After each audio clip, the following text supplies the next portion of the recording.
अस्सलाम वालेकुम students, welcome to my channel math मी।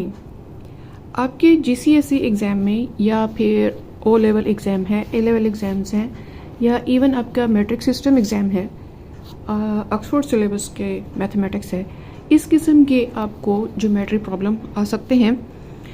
दिखने में अपेरेंटली ये एक डिफ़िकल्ट ज्योमेट्री प्रॉब्लम है, लेकिन अभी आप वीडियो देखिए, आपको चंद एक रूल्स में बता देती हूँ।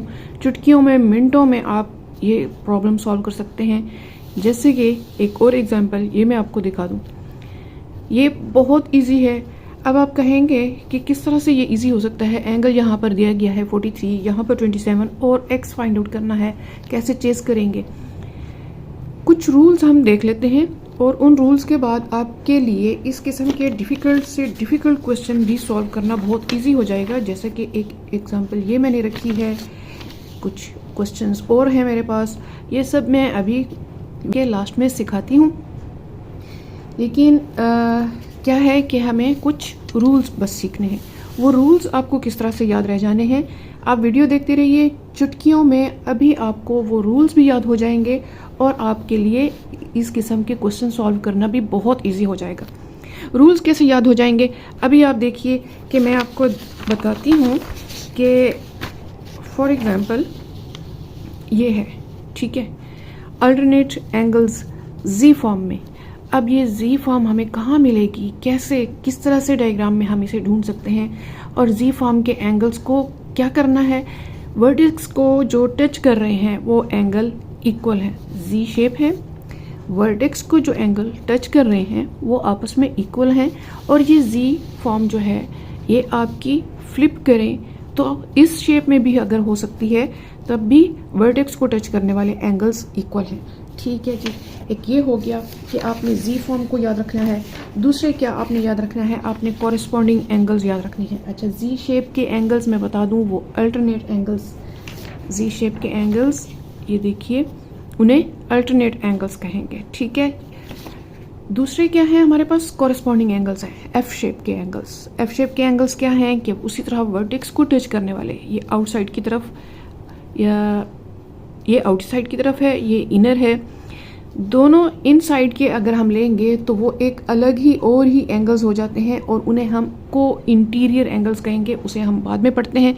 अभी आप ये देखिए कि एफ शेप के वर्टेक्स को टच करने वाले एंगल्स ये भी आपस में इक्वल हैं।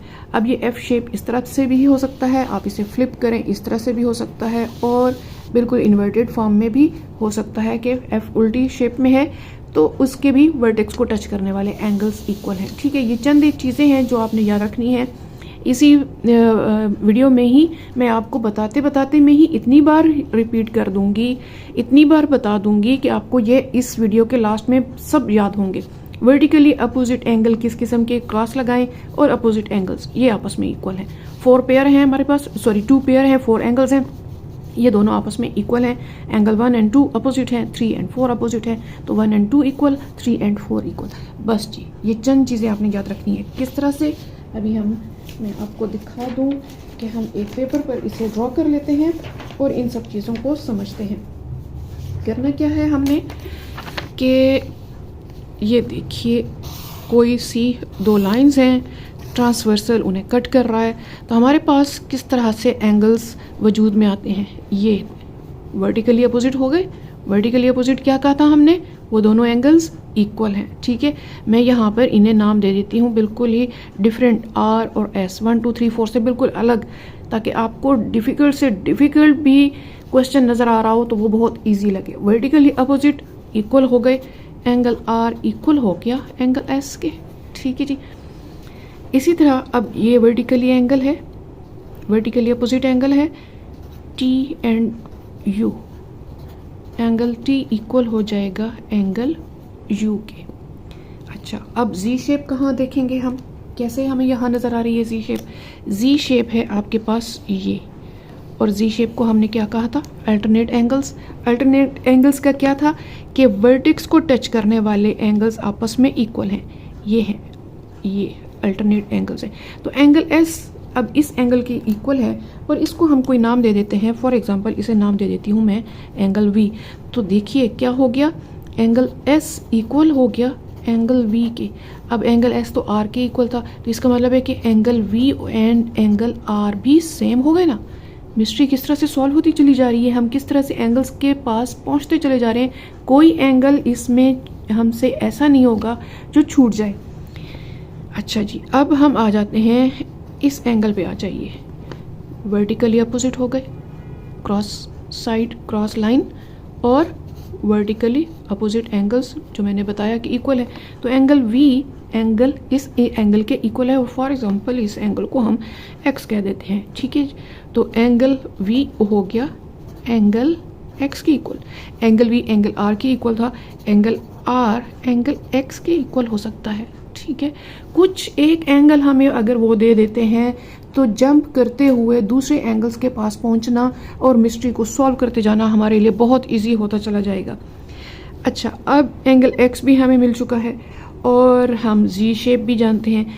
अब एफ शेप को यूज़ कर लेते हैं। एफ शेप कहाँ नज़र आ रही है हमारे पास? एफ शेप है, ये हो गया आपके पास, ये है एफ शेप, ठीक है। और एफ शेप के हमने कहा था कि वर्टेक्स को टच करते हुए एंगल्स आपस में इक्वल हैं। अब एंगल यू क्या होगा? इस एंगल के इक्वल हो जाएगा, ठीक है। और ऐसे एंगल्स को क्या कहते हैं? एफ शेप के एंगल्स को F shape angles corresponding angles हैं, और वर्टेक्स को टच करने वाले एंगल्स आपस में इक्वल हैं। अब क्या हो जाएगा? एंगल यू है और यहाँ इसे मैं नाम दे देती हूँ, फॉर एग्जांपल मैं दे देती हूँ डब्ल्यू, ठीक है। तो एंगल यू इक्वल हो गया एंगल डब्ल्यू के, ठीक है जी। अच्छा, अब कौन सा एंगल रह गया? एक एंगल ये रह गया, लीजिए जी, ये हो गया एंगल डब्ल्यू और ये एंगल इक्वल हो गया। फॉर एग्जांपल इसे नाम दे देते हैं वाई, नाम दे देते हैं, ठीक है। तो ये एंगल डब्ल्यू एंगल वाई के इक्वल हो गया। अब ज़रा इन एंगल्स को हम कुछ मेजरमेंट्स दे देते हैं ताकि ये मिस्ट्री और भी ज़्यादा इजी हो जाए। देखिए, टू पैरेलल लाइंस हैं, सिर्फ एक एंगल फॉर एग्जांपल 20 दे दिया गया, ठीक है। अब हम कैसे पहुंचते चले जाएंगे बाकी सब एंगल्स के पास, ठीक है।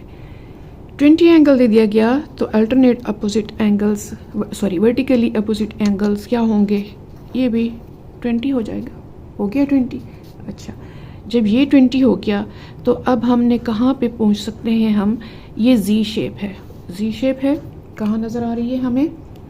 ये है हमारी जी शेप। इस 20 की वजह से हमें और कहाँ 20 मिल रहा है? यहाँ 20 मिल रहा है, बिल्कुल सही, ये 20 हो गया। अब ये 20 है तो वर्टिकली अपोजिट ये भी 20 हो जाएगा, ठीक है। अब रह गया ये एंगल, ये एंगल, ये और ये डिफरेंट होंगे 20 से, अब ये डिफरेंट होने जा रहे हैं, तो ये किसके इक्वल हैं? इसके लिए अच्छा, एक चीज़ जो मैंने आपको 3 चीज़ें याद रखने के लिए कहा है, उनमें एक और चीज़ का इजाफा कर लेते हैं, और वो है हमारा एक स्ट्रेट लाइन के एंगल्स। स्ट्रेट लाइन एंगल्स क्या मतलब है? स्ट्रेट लाइन एंगल ये मतलब है कि आपने पढ़ा होगा 90 एंगल किस तरह से है। ये है आपका 90 एंगल, ठीक है। क्या है ये? 90 एंगल है। अब आप इसी लाइन को यहाँ से हटाकर ये इस तरह से लेके आइए, बिल्कुल ऐसे कर दीजिए। तो क्या किया आपने? 90 और आगे चले, क्या मतलब आप टोटल कितना चले? 180। यहाँ से आगे आप कितना चले? ये एक और आप आगे लेके चले, तो ये टोटल कितना?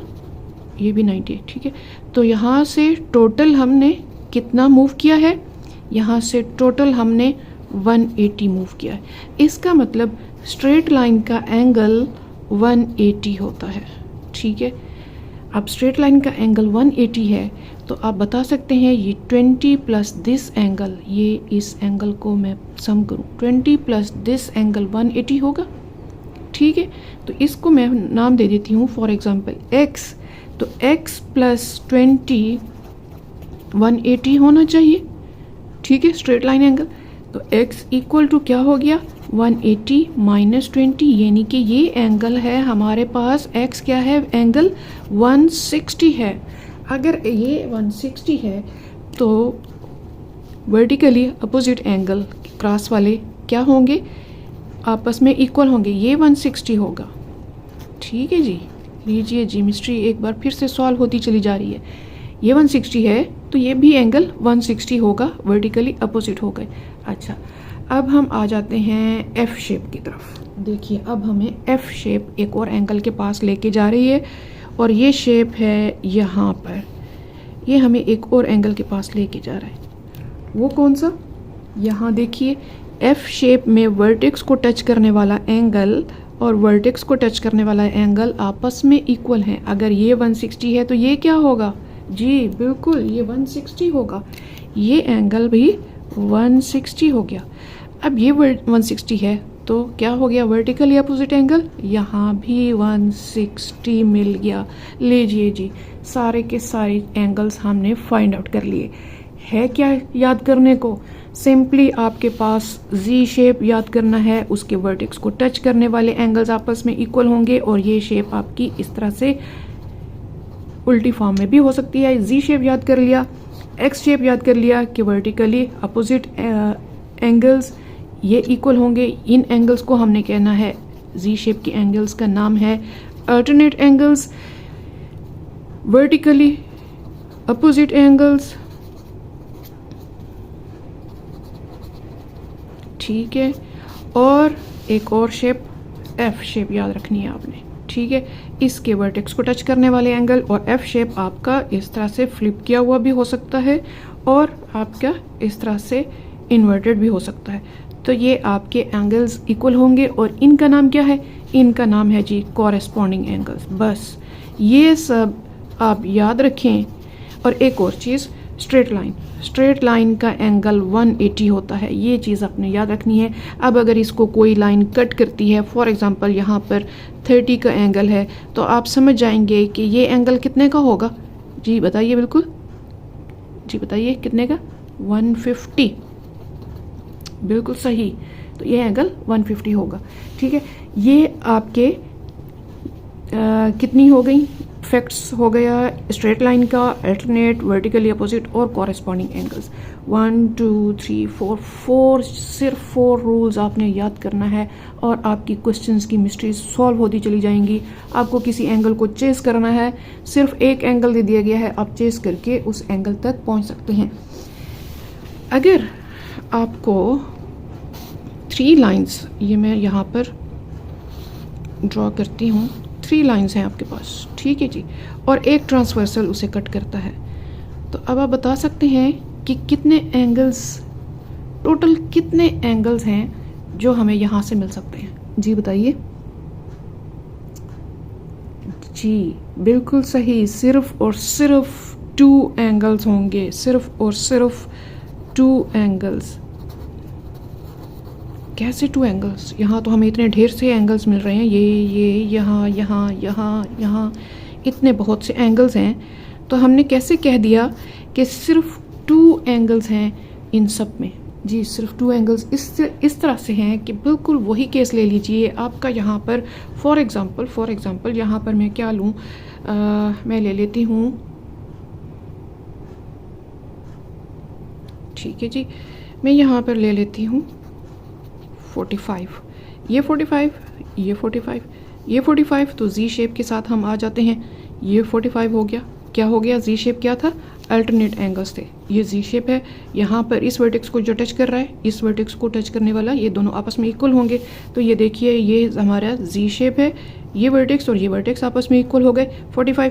इससे हम जंप करके यहाँ आ सकते हैं, ये 45 हो जाएगा। जब ये 45 है तो ये क्यों 45 होगा, ये हमारा है क्रॉस शेप में, और क्रॉस शेप कहाँ, ये cross shape, vertically opposite angles, ये वर्टिकली अपोजिट एंगल क्रॉस है, यहाँ पर 45 है, इससे भी 45 होना चाहिए। ये देखिए जी, जंप करते चले जा रहे हैं और आगे से आगे हमें एंगल्स मिलते चले जा रहे हैं। ये 45 है, फिर से जी शेप में आ जाते हैं, ये भी 45 होगा, ये 45 है तो वर्टिकली अपोजिट ये भी 45 होगा। नेक्स्ट यहाँ पर ये कोलिनियर एंगल्स कौन से, जो एक लाइन के 180 देते हैं, ठीक है। अगर ये 45 है तो इस कंप्लीट 180 को मिलने के लिए क्या होगा, 180 में से 45 हम माइनस कर देंगे तो हमें मिलेगा 145 एंगल, यानी ये एंगल 145। अब मैं इसे एक और कलर दे देती हूँ ताकि बहुत अलग से क्लियर हो जाए। ये एंगल 145 ले रही हूँ, ठीक है। ये 145 है तो वर्टिकली अपोजिट एंगल यानी क्रॉस शेप वाले 145 हो जाएगा। ये 145 है तो आगे बढ़ते हैं, एफ शेप की तरफ आ जाते हैं। ये है हमारा एफ शेप, ठीक है। एफ शेप है, ये 145 है तो यहाँ 145 होगा। ये 145 है तो वर्टिकली अपोजिट यानी एक्स शेप क्रॉस शेप में ये 145 हो गया। अच्छा, अब आगे बढ़ते हैं। यहाँ पर ये है हमारे पास जी शेप है। हम यहाँ 45 हमें मिल चुका है, ये 45 हम लगा चुके हैं। तो अब और क्या हो सकता है, यहाँ इस 45 तक भी आ चुके हैं, ठीक है जी। ये है एफ शेप है हमारे पास, और ये अगर 145 है तो ये भी 145 होगा, और ये 145 है तो क्रॉस शेप में ये 145 होगा, ठीक है जी। लीजिए जी, सारे एंगल्स तक हम पहुंच गए। तो टोटल कितने एंगल्स थे, दरअसल 2 एंगल्स ही थे। अब हम कोई क्वेश्चन सॉल्व करते हैं ताकि ये मिस्ट्री बहुत इजीली सॉल्व हो सके और हमें समझ आ सके कि इन लेटर्स को अप्लाई किस तरह से करते हैं, ठीक है। चलें जी, क्वेश्चन हम ले लेते हैं एक। अच्छा जी, एक पैरेलल लाइंस का सेट है और ट्रांसवर्सल उसे कट कर रहा है। यहाँ पर हमें दे दिया गया है एंगल एस और यहाँ भी एंगल एस, और ये एंगल दे दिया गया हमें 2s + 42।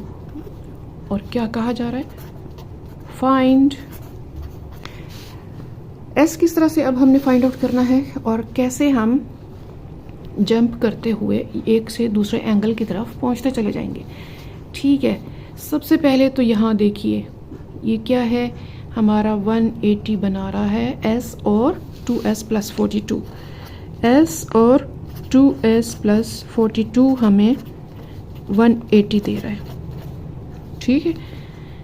3s + 42 = 180 and 3s = 180 - 42। ये हमें क्या मिल रहा है यहाँ से,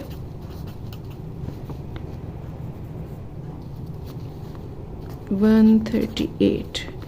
s = 138 डिग्री डिवाइडेड बाय 3। ये हमें क्या देगा जी, बिल्कुल ये हमें 46, s 46 है तो ये भी 46 होगा, ठीक है जी। ये 46 है तो ये भी 46 होगा क्योंकि जी शेप दे रहा है, ठीक है। जी शेप दे रहा है और यहाँ पर अच्छा ये 46 है तो ये भी वर्टिकली अपोजिट, ये भी 46 है, और वैसे भी एस दिया हुआ है पहले से ही डायग्राम में, ये भी 46 हो जाएगा। अब आगे बढ़ते हैं,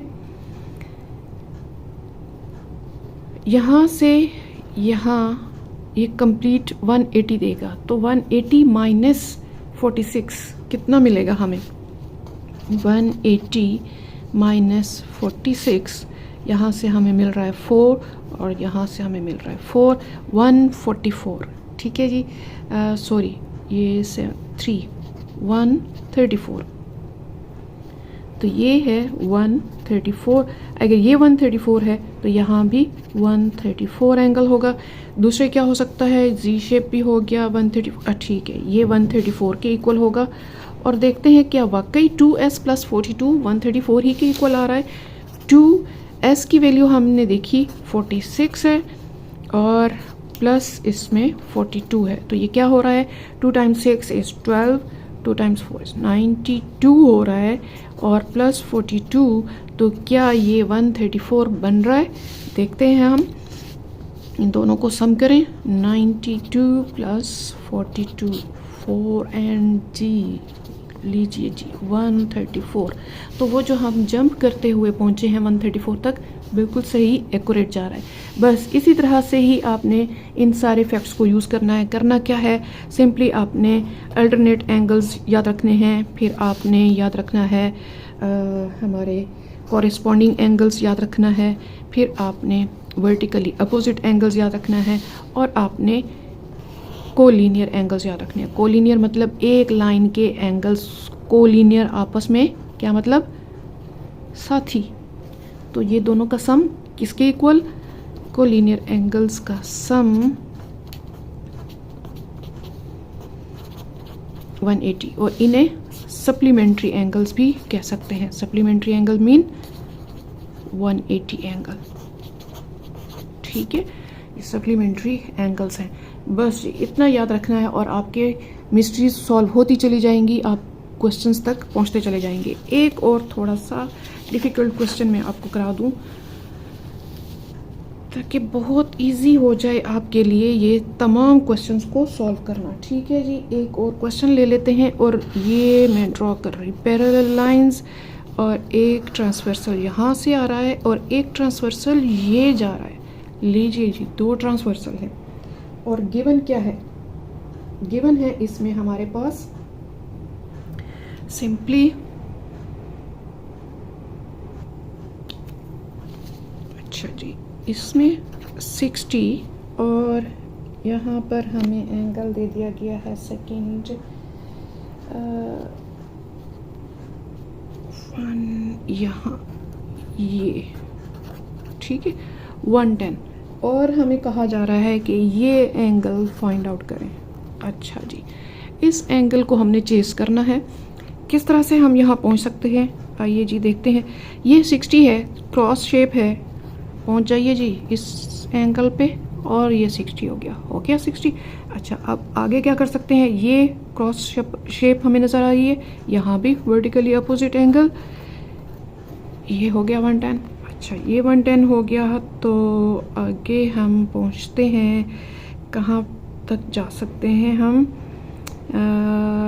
ठीक है, ये 110 है, और अगर हम इसे प्लस दिस साइन कर दिस एंगल कर दें तो हमें क्या मिलेगा, 180 मिल सकता है, ठीक है। तो 180 माइनस 110 इक्वल टू 70।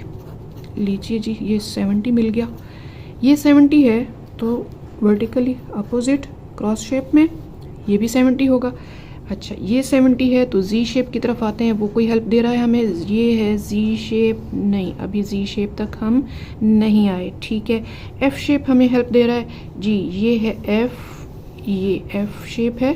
कहाँ पर है एफ शेप, अच्छा मैं आपको मार्कर से मेंशन करके दिखा दूँ कि ये है एफ शेप हमारे पास, ठीक है, ये एफ शेप है। अगर हमें ये एंगल मिल रहा है तो इस वर्टेक्स को टच करता हुआ एंगल भी वही होगा, क्या होगा वो, 70 होगा जी, बिल्कुल सही। ये देखिए जी, ये 70 हमें मिल गया, ठीक है। अच्छा, ये 70 हमें मिल गया, तो आगे हम कहाँ जा सकते हैं, क्रॉस शेप है हमारे पास, ये यहाँ से हम, अच्छा एक और चीज़ बिल्कुल सही, दिस प्लस दिस, ये सब मिलके क्या दे रहा है, अगेन 180 दे रहा है। तो 70 प्लस 60 कितने हो गया, 130, यानी कि 180 से 130 माइनस करें तो ये एंगल हमें मिल जाएगा, मीन्स 50 मिल गया। ये 50 है तो क्रॉस में हमें क्या मिल रहा है, यहाँ पर भी 50 मिल रहा है, ठीक है। और वैसे भी सम करके देखिए, ये स्ट्रेट लाइन है, ये स्ट्रेट लाइन एंगल है, 180 होना चाहिए इसे, 60 प्लस 50 प्लस 70 180 हो गया।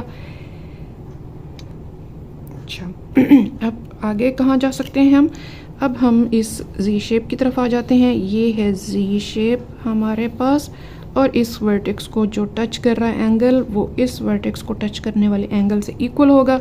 ये 50 है तो ये भी 50 हो गया, ठीक है जी, ये 50 है। लीजिए जी, हम पहुंच गए एंगल एक्स पे, क्रॉस शेप में है, ये 50 है तो ये भी 50 होगा, बस सिंपल, x इक्वल टू 50, बस मिलते हैं नेक्स्ट किसी इसी तरह अच्छे से टॉपिक पे जो आपके लिए बहुत इजी हो जाए।